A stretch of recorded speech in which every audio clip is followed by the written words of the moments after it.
On Monday, about 8:26 in the morning, we received a phone call from a Columbia gas worker. The gas worker had called 911, stated that he was attempting to shut off gas at the residence at 36 Randall Road. While he was there, a person came out of the house, confronting him with a firearm that he believed to be an assault rifle. The Columbia gas worker left. At that point, 911 dispatched officers. Officers arrived. We secured the location. We tried to make contact through a PA to the gentleman inside. The person who's registered at that address is David Parker. He's a white male, 58 years old.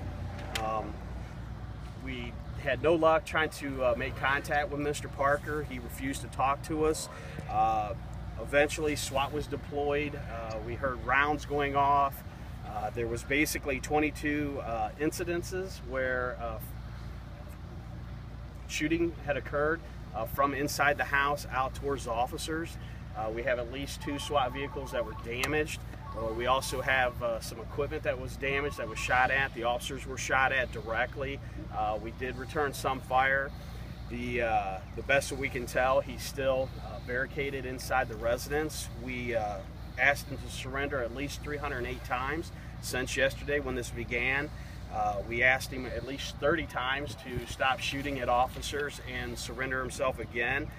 And again, there were at least what we believe to be 22 occasions of shots being fired by the person inside that we believe may be David Parker. The other agencies that are here, we appreciate their assistance and support. We of course have Ontario Police Department, the Shelby Police Department, the Ontario SWAT team.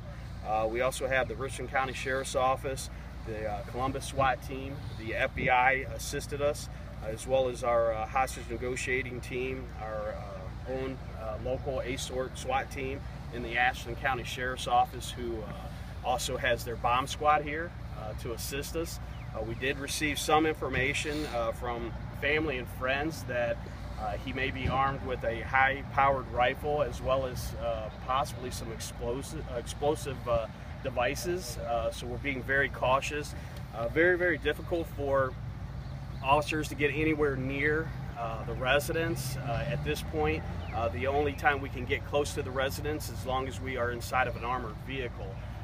There was one occasion during this incident where we were trying to get him to come out, where he started shooting at SWAT officers. They returned some fire. We did notice that one of the rounds that the suspect was shooting did go through our ballistic shield.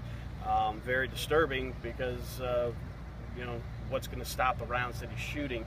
Very little. The only thing we had to protect ourselves at this point, or even the people that are in the surrounding area from the gunfire, is to be inside that armored vehicle. We did see a flat tire on one of the armored vehicles, a hole, an actual hole inside of, I believe, the Columbus Police Department SWAT vehicle.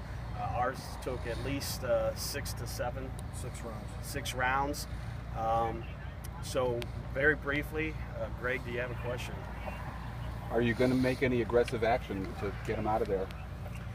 You know, unfortunately, in this kind of situation, he dictates what's going on. We want a peaceful resolution.